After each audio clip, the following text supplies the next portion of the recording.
He played 50 games for the Hawthorn Football Club. He was a half-back flanker, and in those days half-back flankers ran in straight lines, and that's what he did. He was pretty black and white, and he had a very strong sense of right and wrong, and yeah, if it didn't fit in with what he believed, then yeah, he found it quite difficult. And this thing would have been seen as something that was disrupting the smooth operation of the school. And he would have been a sceptic as well. I mean, he didn't believe in supernatural things. He believed in the real life, didn't he?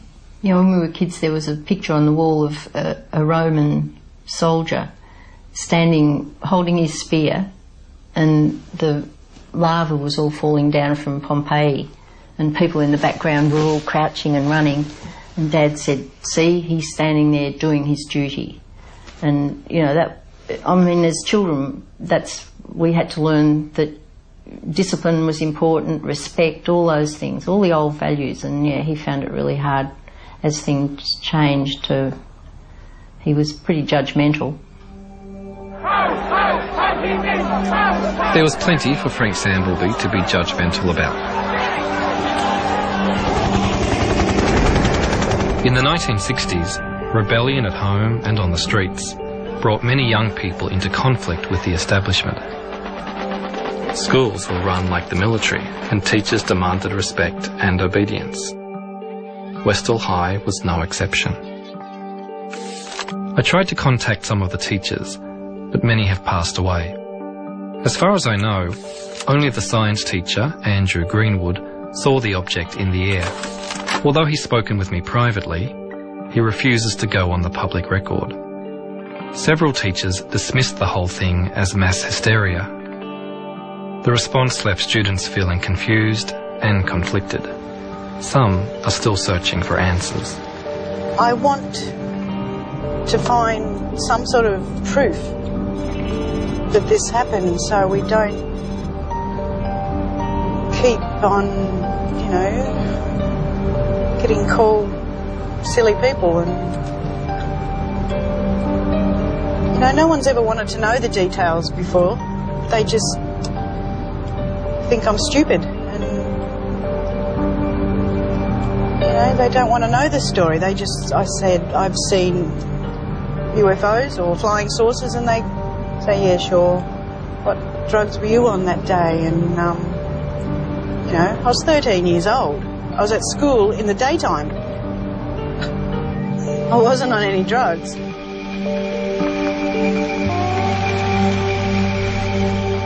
Slowly you start to drift. I'd like you to visualize the area that we've discussed before. You're in the classroom. You're with Mr. Greenwood, who was the teacher there. There's a little fella comes running around and says, there, flying saucers outside, flying saucers outside. Everybody laughed. And Mr. Greenwood said, come on then, let's have a look. See yourself running down the Eiffel.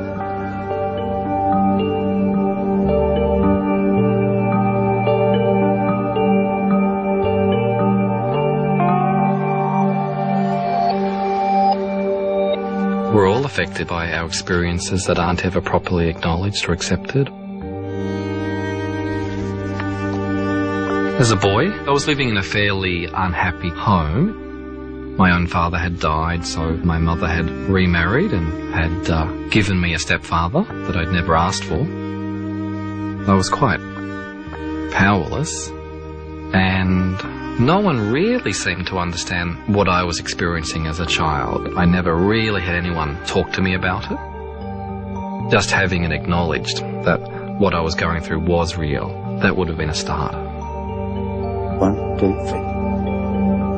Even though I know it's true, the more I try to see it again, the harder it becomes, I think. I can see bodies, but I can't see people. Faces, you know. Mm-hmm. But I can still see the trees and the... Yeah, and the things. It was... yeah. The feelings don't go away. They just get buried, and they sort of fester a little bit.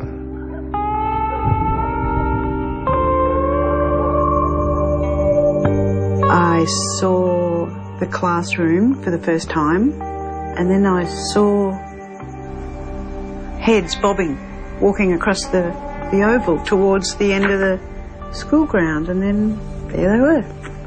Still not 100% clear, but I know what they are. They're UFOs. If they were UFOs, there should be people around the area who can corroborate what the students saw. A headmaster might be able to shut down a high school, but surely not a whole suburb. Within days of delivering my flyers, I'm contacted by a new witness, Paul Smith, who used to work on a property next door to the Grange. We were loading up for market, and as we were pulling the carrots up, I looked up and I was facing the object in the sky, and I just thought, oh, somebody's got some way of projecting a film of something into the sky. I didn't believe that it was really happening. But my boss turned around and he saw it, and we stood there looking at it for several minutes. A few moments later, the children came over from the high school and they noticed us, they saw us, and they sort of took a while to make up their mind whether they would come onto the property, realising it's private property.